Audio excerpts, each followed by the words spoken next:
Thank you. Good evening. Good evening to the resident alien subject slaves, Queen Hillary and her co-queen Billary. Send greetings from Clintonia. Turn out the lights, the new Camelot has arrived. I've often wondered, what does it feel like to be raped?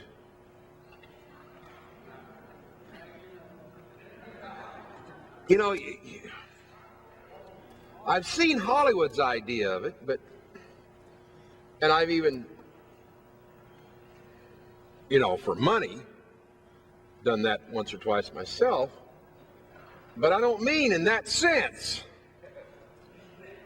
I'm talking about being raped where it counts the most, intellectually and spiritually, and in your property, in your person, in your children, in everything you think you own. There's been a great deal of confusion in recent years concerning what the nature of the American system is. It always bothered me when I'd hear these yahoos, come out and talk about democracy and all these kinds of things, and I'm not the brightest man in the world, all right, but I never pledged allegiance to any democracy, and I never understood what they were talking about. Because when I read the philosophers, Montesquieu, Rousseau, Voltaire, the Enlightenment thinkers, when I read Plato and Aristotle, when I read all of these great minds and everything, I see that they nowhere discuss democracy in any sense that we know it today. And so when I begin to look at the current state of what we call the United States of America and compare it to democracy, I see no resemblance to what democracy really is, because democracy is vox populi, vox dei, the will of the people is God, right? 51 people vote on a question out of 100, it's law. Now they can change their mind the next day and vote the other way, and that becomes just as valid a law as it was the first day. In the kind of democracy I see, on Monday it's illegal to murder. On Tuesday there's extenuating circumstances, of course. Now, on Wednesday there could be some, you see, there's some psychological problems here because of the upbringing. On Thursday the victim is accused of the crime, and on Friday it becomes legal to murder. Now, that's what I see as a modern democracy, but then again, that doesn't have anything to do with politics. Now, if anybody in this room is not confused by this time as to what I'm talking about, then you come up here and make the speech, because everyone is supposed to be confused at this point.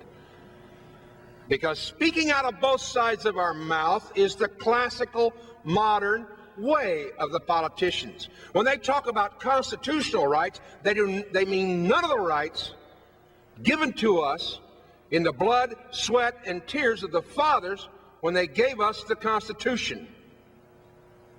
They mean none of those rights. They mean 14th Amendment privileges that can be given or taken away.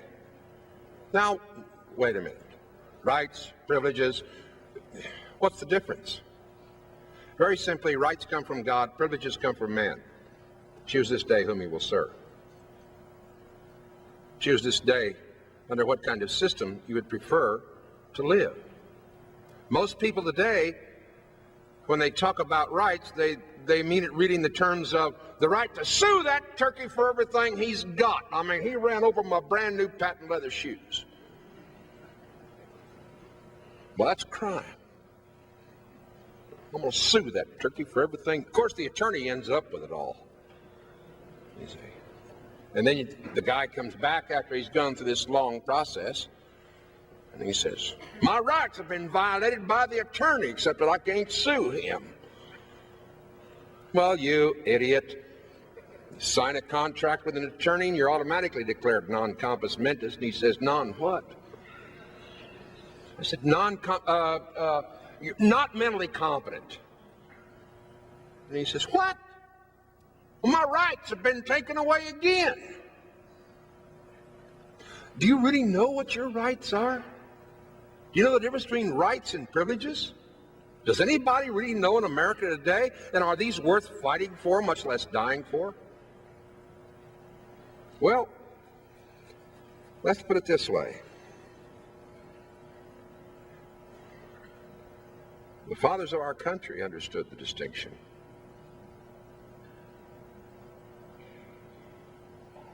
And we're supposed to stand on their shoulders.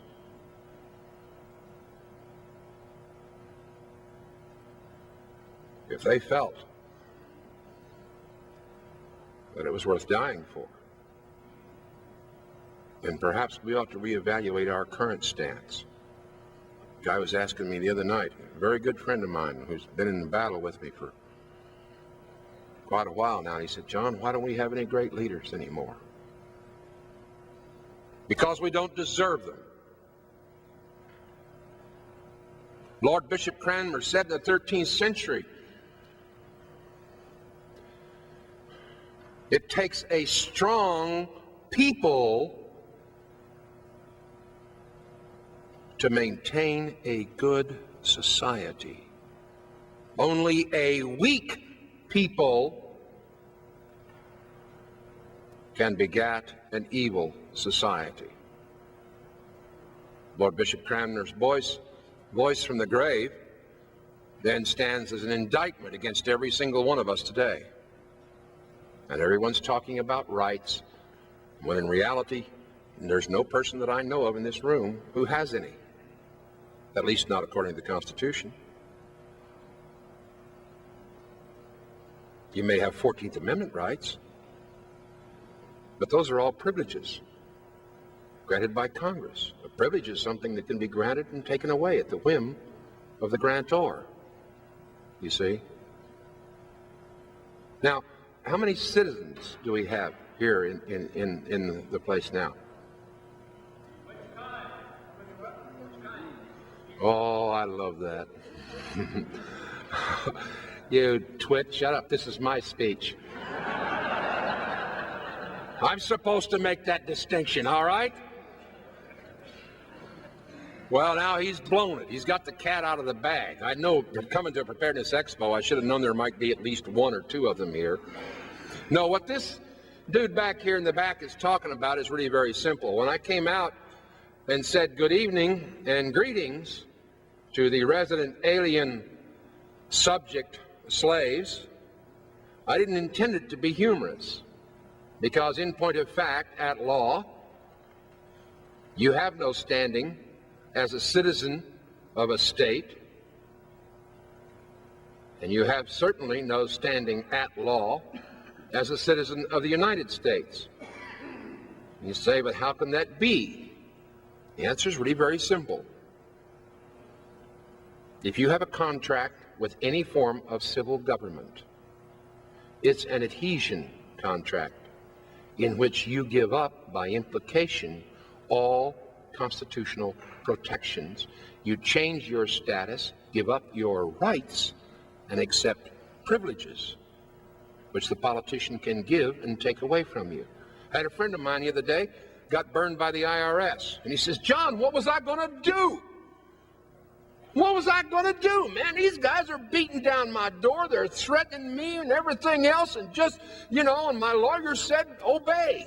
Do what they tell me. That's the only way I can get out of it. I said, what privilege or benefit or immunity were you drawing that gave the IRS some kind of jurisdiction? And he said, I don't know what you're talking about. Then I said, you deserve to pay. And he said, all right, you explain it to me. And I said, you got a Social Security card in your pocket? And he said, yeah, everybody does.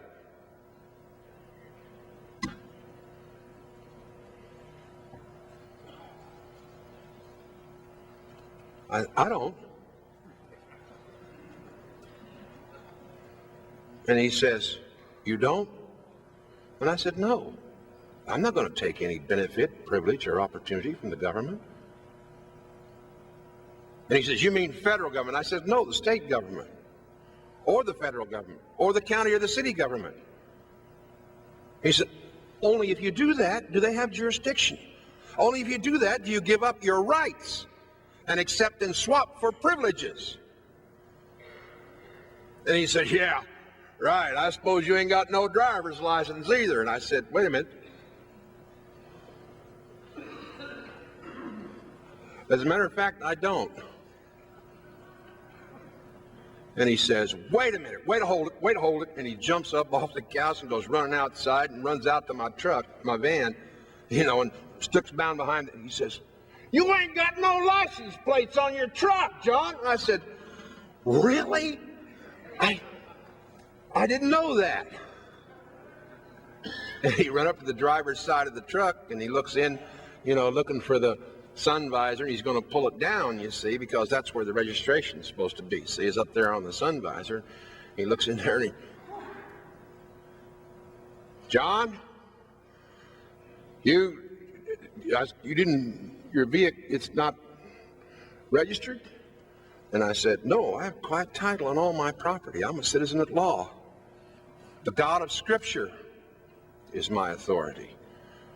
And he says, oh, come on, John, don't mix any of this religion in law. And I said, look, let me explain something to you. I said, now this is going to get a little philosophical, and I know you're a public school graduate. 2 years at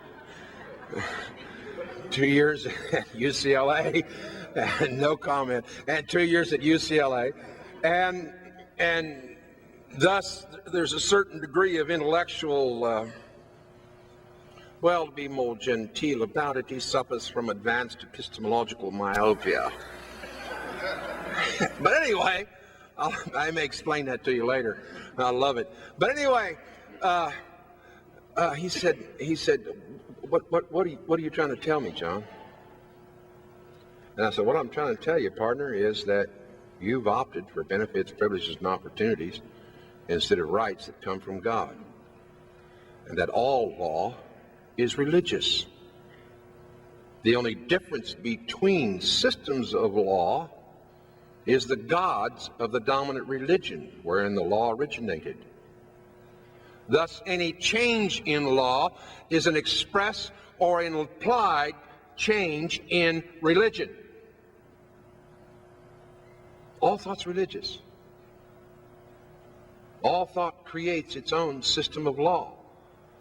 And if it's illegal to murder on Monday and legal on Friday, then obviously we've got some kind of relativism here that kind of changes and shifts with the fluid with the time, and everything else, but there's no fixed standard. So why even talk about law? Why even talk about rights?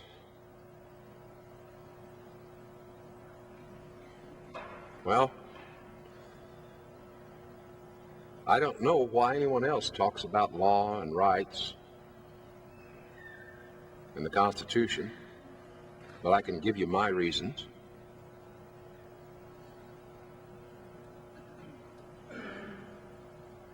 Because of guys like Randy Weaver. Because of friends of mine that came back in a body bag from Nam. Never understood why they died.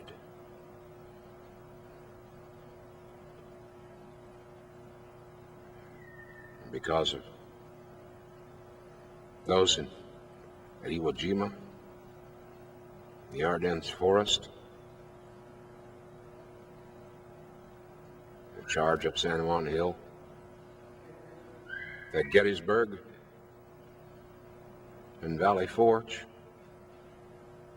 and Plymouth Rock. This is the heritage and the tradition that we have been given, and in it was law, the law of God, and we gave it up and sold our birthright for a mess of pottage. And if it continues, our children are not only already resident alien subject slaves, they will all grovel and have their property arbitrarily taken at the whim of any two-bit petty bureaucrat who can't decide which wrist he wants to inflect with, who can't decide which young child out there he wants as his personal plaything for a week or two. I had a friend of mine one time got very hostile because he said, "John, you're talking about imposing religion, Christianity, and law. You're supposed to render under Caesar the things that are Caesar and the things that are God to God." And I said, "You're a little bit confused, my friend, because in this system, we are Caesar. The people are the supreme law of the land.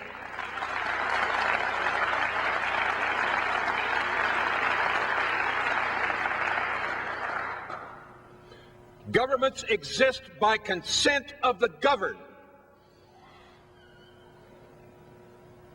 And by the power of God, they will stay there, and Bill Clinton and his queen will inflict their judgments upon us because we deserve them." Has anybody ever turned over a voter's registration card and actually read the back of it? What does it say? You must be a resident of the United States. You know what the United States they're talking about? You know what resident means?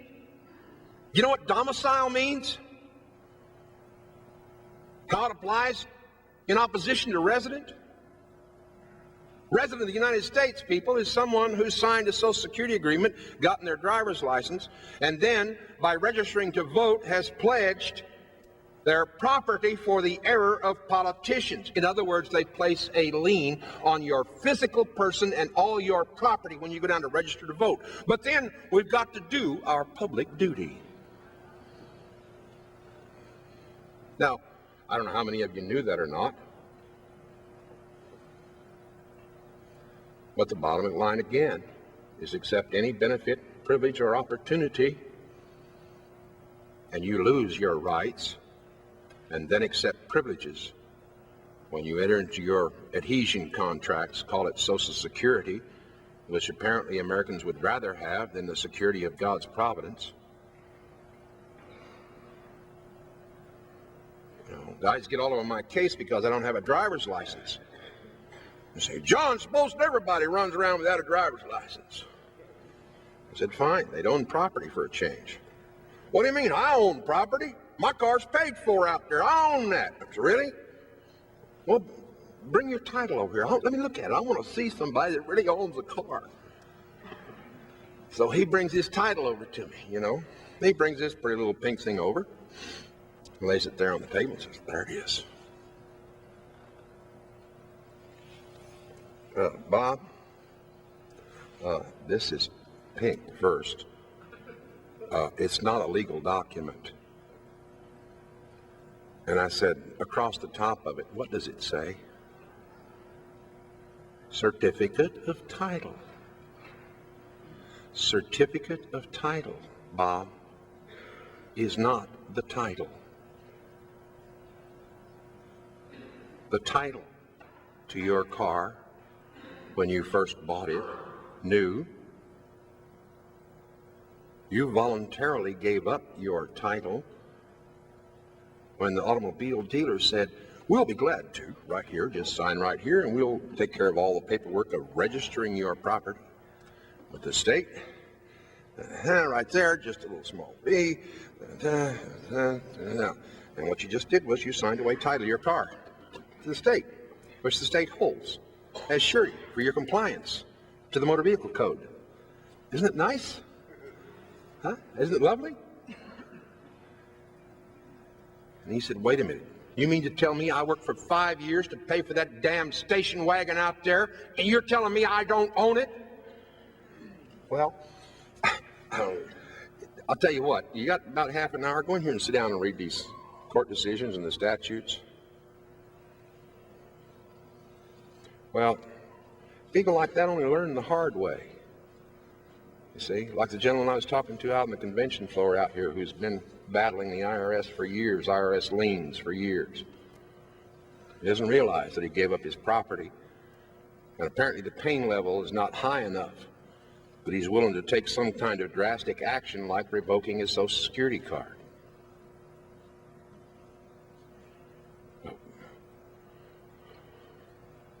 Are rights really worth dying for?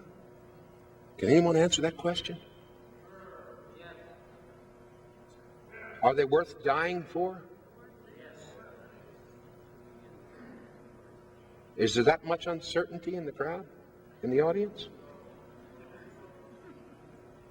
No, I mean, you know, when Henry stands in the House of Burgesses and he says, I know not what course other men may take, but as for me, give me liberty or give me death, he's merely paraphrasing the scriptures in which Joshua says, do as you will, but as for me and my house, we will follow the Lord. Well, again, we're right back in religion again. Well, that's where we get our rights from, people. It's from God.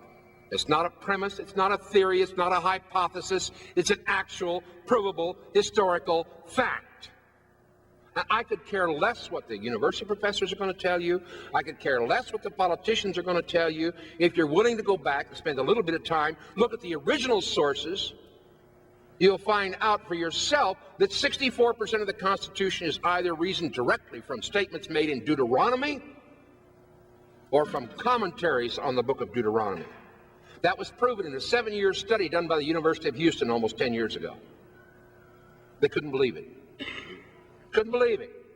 15,284 sources. You know, I mean, I've had friends of mine talk all the time about how, you know, God had a hand in the Constitution, but you say, how and in what way? Well, you know, the Founding Fathers were Christians, but how and what way? What's the connection between the Bible and the Constitution? The connection is the common law.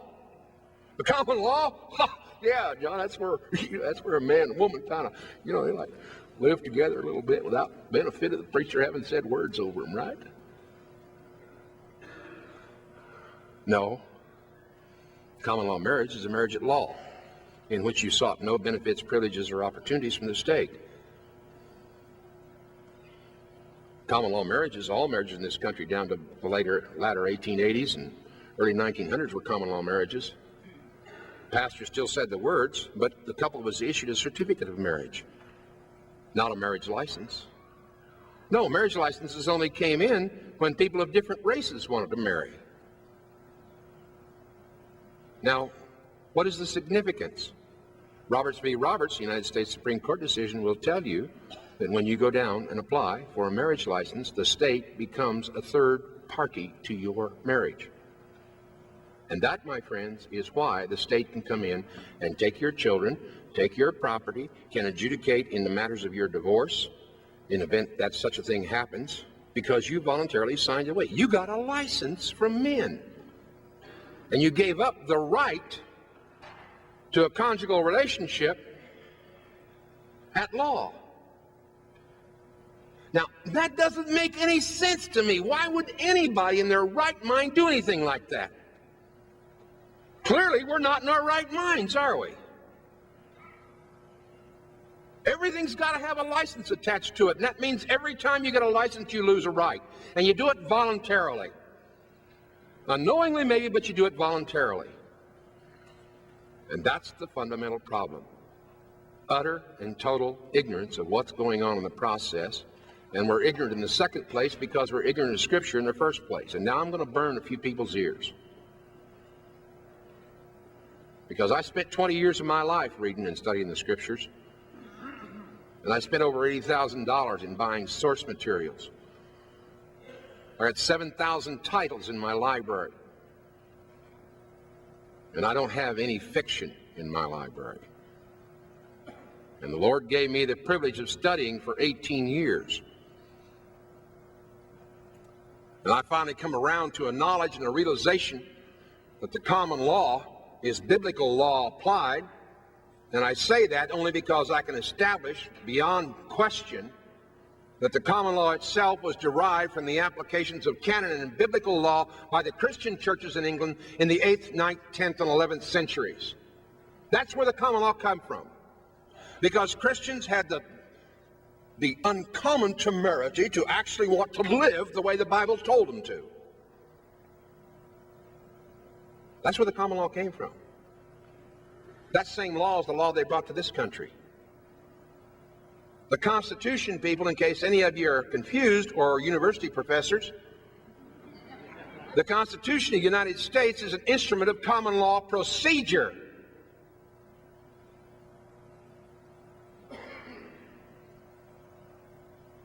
But I thought common law just had, get out of here. Alexis de Tocqueville, in Democracy in America, he comes to this country in the 1830s, to do some study and research for the French judicial and prison system, and he's traveling all over the colonies, and he goes out west and everything else. And you read his narrative in Democracy in America, and at one point in the book he said, "I nowhere see the federal power.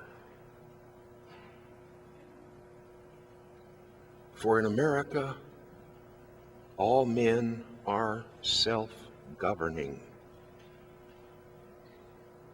He says, "I go into the most remote cabin in the Smoky Mountains of Kentucky.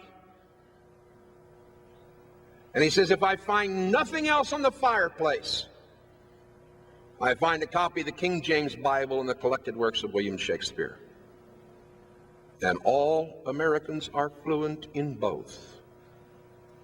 And all men above the age of 18 are lawyers." You see, in America, you couldn't plead ignorance of the law is no excuse because you had a copy of it on the mantelpiece. It was called the Bible. But today's Christian, you start talking about law and actually living according to God's law, the first thing you hear is what? "Oh, legalism, John, you got to be careful, man, that's big bad stuff." Well, first of all, they don't understand the definition of legalism, which is the belief that you can have salvation by works and that not of grace or faith. And secondly, they don't understand the fact that our whole history is based on men willing to shed blood and die to maintain the sanctity of God's law in opposition to all others. Now,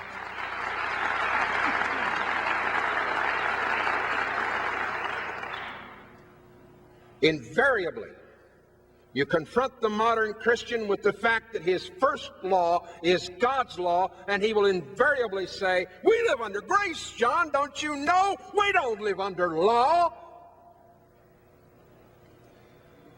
Then will you please have the common decency to admit to me that you're utterly lawless?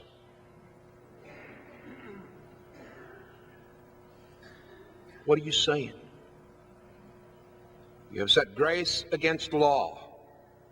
Think, people, the opposite of grace is no grace, and you are dead in your sins. The opposite of law is lawlessness. They have set up a false dichotomy, and the Christian churches are preaching this filth across this country, and they've effectively taken the entire Christian population of this nation and removed them from the battle. How many of you will die tonight? How many?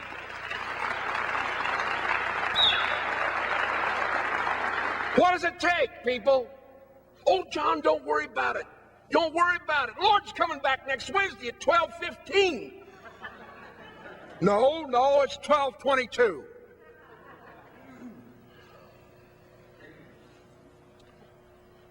I won't debate the point with you, people, but I will say that that whole system of thought was condemned as a heresy in the 2nd century by men much wiser than me.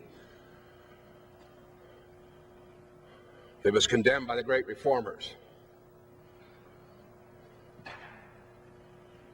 And that whole system of thought has effectively removed the Christian church from the battle, and the pastors have they've compounded their sins by opting for a privilege called tax exemption in a 501c3.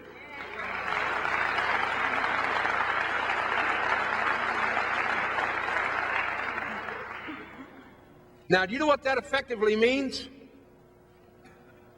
Ecclesiastical jurisdiction is gone, people. It's gone. You signed it away when you got your 501c3s. Ecclesiastical jurisdiction? What's that? You remember Manuel Noriega? Where'd he go hide? Why? Because he knew that the most powerful army in the world would not dare step across the borders of the ecclesiastical jurisdiction established by the church in which Manuel Noriega hid out. Until 1913, 14, 15, every Christian church in this country had that same power. Its grounds and property were utterly sacrosanct. And you want to know something else? Every member of every church whose names appeared on the roll of that church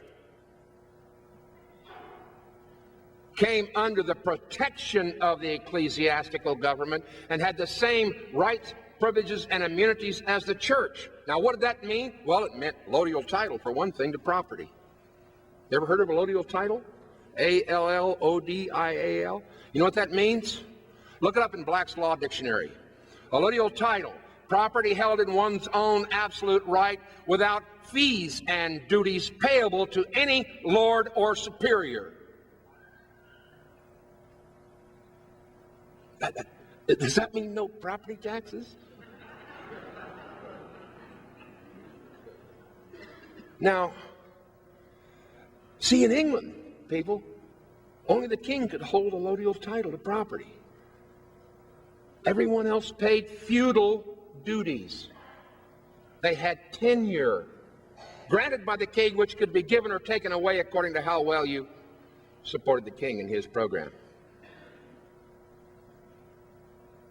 The Congress, after the war, the colonial war, and the Constitution, the Congress passed in one 20-year span 13 laws guaranteeing allodial title to every man, woman, and child. Now, perhaps you understand why every man's home was his castle in America. Because he had the same prerogatives and rights as the king. Now, how many people today have the same prerogatives and rights? Let's see all these kings. Is there anybody here? Hello, serfs, resident, alien, subjects, slaves, and serfs. You can't get quiet title to your automobile, you can't get allodial title to your land, and you paid all that price, people, including the taxes. And remember, the rule is if you pay taxes on it, you don't own it. Somebody else does. You're paying all this out, and you wonder why and how is it going to end? When is it going? The government isn't going to voluntarily give back anything. Hand says in the 1947 court decision, you must be a belligerent claimant in person to assert your constitutional rights, or you have none. There isn't a man, woman, and child in this room who, if he doesn't assert his rights, do you honestly expect the court to help you maintain the law? Why should they? They aren't in the courts at law. You heard me right. There isn't any court of law left in the United States. Why? Because the United States is in bankruptcy and receivership. It's under martial law and vice admiralty, and thus every court in the United States is an administrative tribunal under admiralty, martial law, commerce, bankruptcy, and receivership. Like a friend of mine says, John, I went to court with him one time, and his little girl went with us. And he says, John, he says, this is going to be kind of tough for me, okay? Understand you want to take care of my daughter while I'm doing the thing? And I said, yes, of course. And she's sitting there, and she turns around, and she looks at me, she says, Mr. Quade, isn't that flag pretty? Look at that gold fringe around it. And I said, I beg your pardon, darling? And she says, Mr. Quade, look at that flag up there by the judge's bench. Look how pretty it is. It has all that gold fringe around it and everything. Isn't that pretty? How do you tell a child that that's a battle flag? Because the courts are invading, and the instrument of tyranny, of a Congress that sits unlawfully, of a president who styles himself as a king. I mean, how do you tell anybody that? How do you explain to it? Her dad just goes in there and gets ripped off for $147 on a traffic citation that he doesn't owe. You see?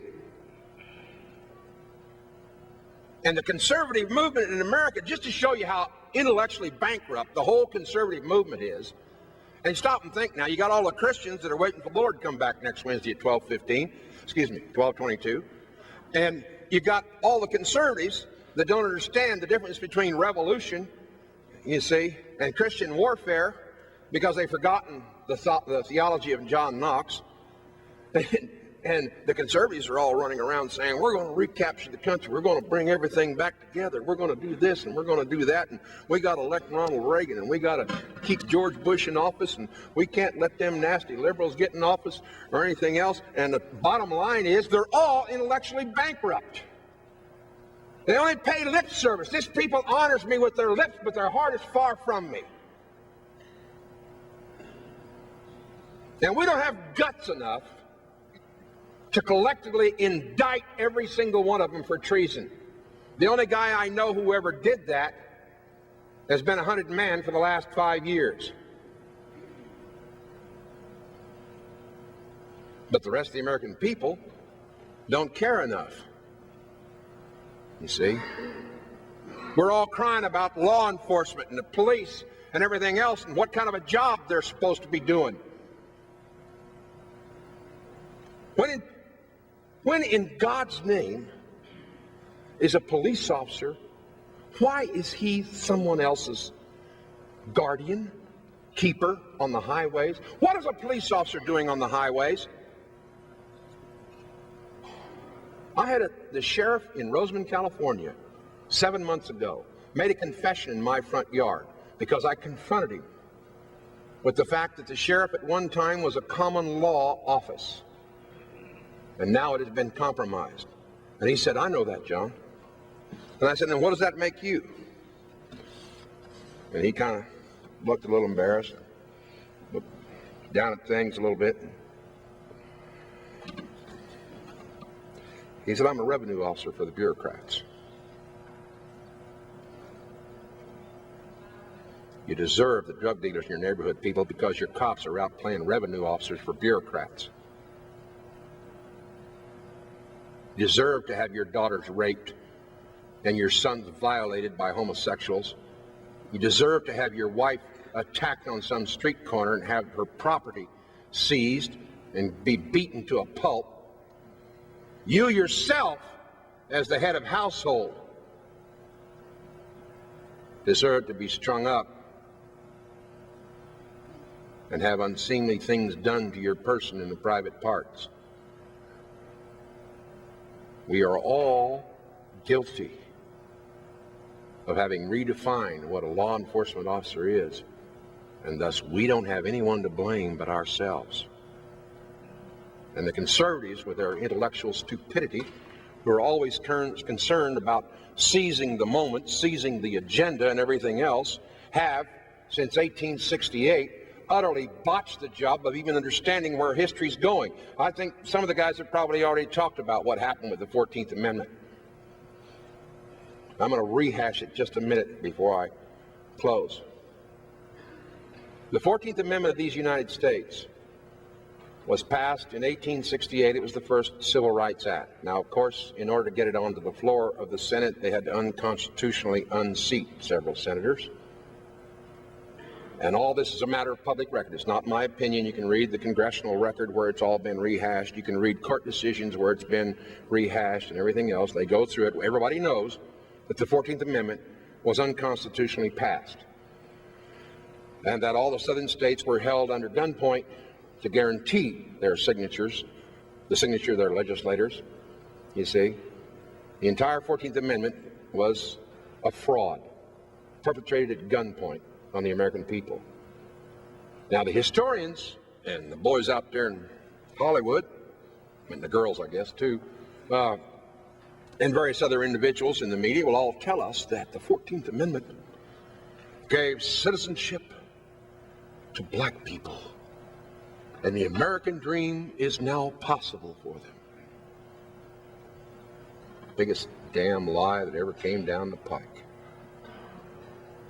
Because what the 14th Amendment did, it gave citizenship not as a right, but as a privilege to non-whites.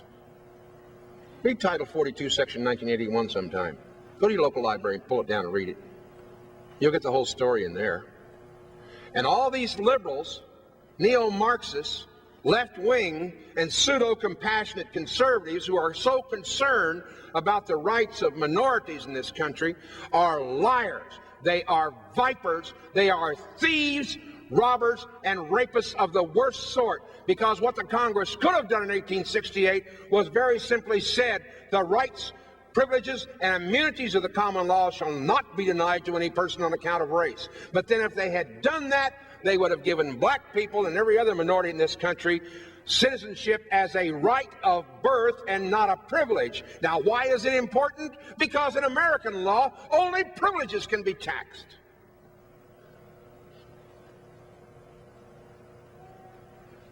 Rights cannot be taxed. Only privileges, benefits, or opportunities can be taxed. Hundreds of court cases to substantiate that. The only trick for the Congress was, okay, let's see, we got all the Negroids, we've got all the Orientals, and some of these South Sea Island tribes, and we got the Indians taken care of. How do we get them whites out there, man? That's the next thing we got to do. Get the whites. Get the whites to do what? To voluntarily give up their rights, that's what. Because they can't take them away from you.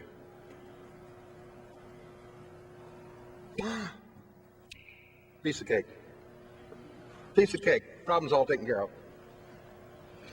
Let's see. United States government owes it, and every American is entitled to Social Security. Everyone is entitled to Social Security. It isn't going to cost you that much. 1%, 1.5% maybe, 2%. It wasn't the fact that it only costs you 1.5% or 2%, and the fact that you deserve or don't deserve Social Security wasn't the problem. It was a contract, people. A contract. And as soon as the white people in this country signed their lives, liberties, and properties over to the federal government through the 1938 Social Security Tax Act, it was over and done with. The New World Order had already arrived. It had all the power it needed. It had all the legislative history it needed. And it had the full cooperation of the American people. It was already here. Because you would not have this man known as Jesus Christ to rule over you. You preferred the providence of a politician to the law of God. And as to whether anyone here would step outside the hall tonight, or whether in here he would pledge his life, his fortune, and his sacred honor, that's not a question I can ask. And it's not a demand that I can make of anyone.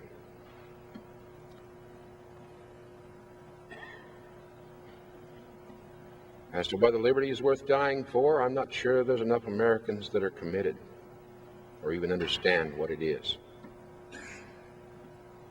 But I know what happened at Lexington and Concord, and they apparently believed that it was worth it.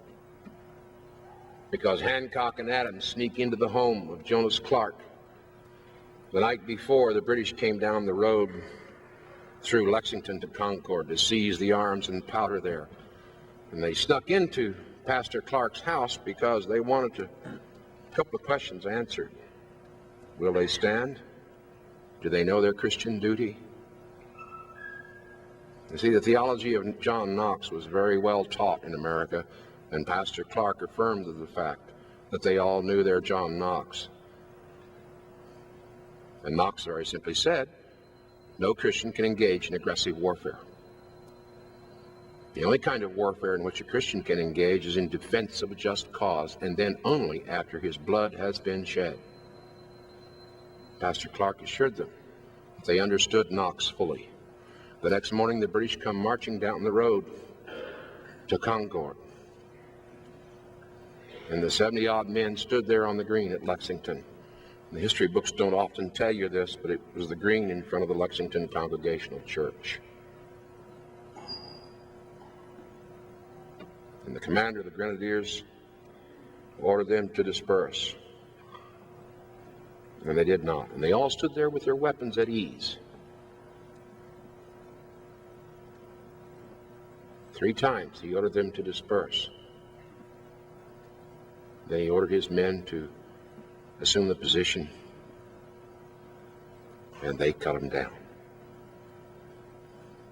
Our fathers then returned one volley and retired from the field. And to this day, the historians don't understand why that happened. I've never seen a Hollywood portrayal of that event that can tell you why it happened.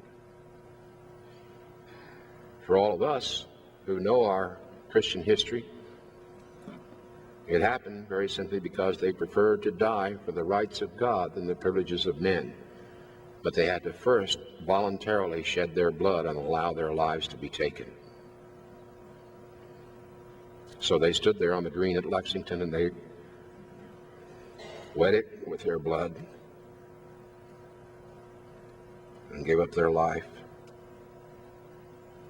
And a woman standing by Pastor Clark as he watched from across the road.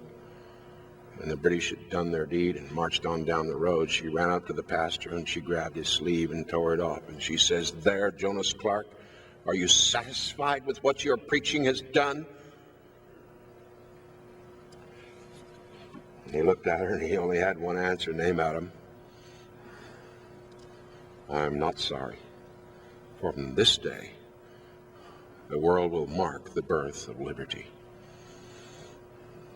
Where are the men of today with the mettle of Jonas Clark? As a friend of mine asked me, where are the leaders? I had to tell him because we don't deserve them. We don't deserve them because we don't have the steel in our backbone.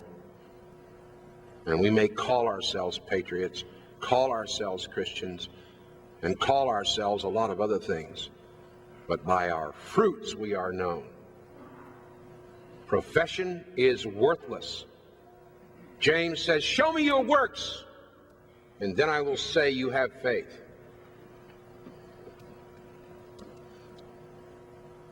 We in America have been blessed more than any other nation on the face of this planet.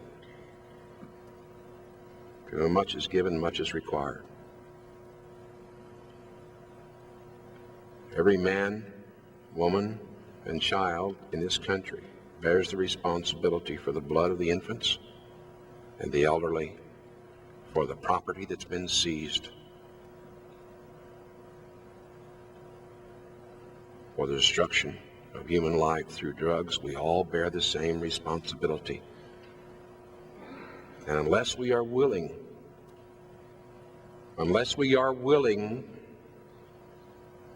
to choose which God we are going to serve and serve him faithfully, then we deserve every possible evil and corruption that could possibly befall a nation.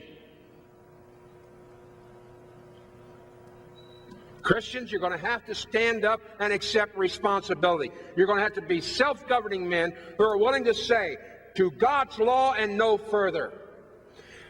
Christian wives, you're going to have to stand beside the man, support him wherein he leads to Jesus Christ. Gently resist him where he does not, and remind him. You're going to have to bring up your children in the nurture and the admonition of the Lord, specifically in terms of law. By what standard will you govern your lives? If it won't be God's law, by whose? That's our calling. That is what we must do. We must go back to the law. David says in the Psalms, how I love the law. He goes through this whole dissertation and ends it by saying, how I love the law. And no one today do I hear saying that. I don't hear anyone singing Onward Christian Soldiers anymore. And we used to sing that song because we were a church on the march, against which the gates of hell shall not prevail. The bottom line is, people, that we will either voluntarily repent of our sins, come back to God's law, or we shall be condemned out of our own mouths to suffer the fate of all those who've gone before us and didn't change. You see, and you look at the decline of the American system and wonder where it went. And to restore it, you need to look no further than the scriptures that God has given us. And remember, you either stand or fall. You are either the Christian and the patriot, worthy of carrying the burden, or you're worthless, you're chaff, you're tares.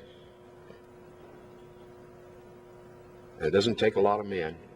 It didn't take Gideon very many men, and it won't take us a lot of men. Because there's plenty of people out there today who are standing in the gap. Remember, people, we didn't have any military in 1742 when the French fleet set out to raise the colony, but we went into the streets in sackcloth and ashes, and we fasted and prayed, and God delivered us. And he will do so again if we repent, seek his face, and pray, and cling to the law. I thank you all very much for allowing me to come here tonight. I don't have this opportunity very often. No.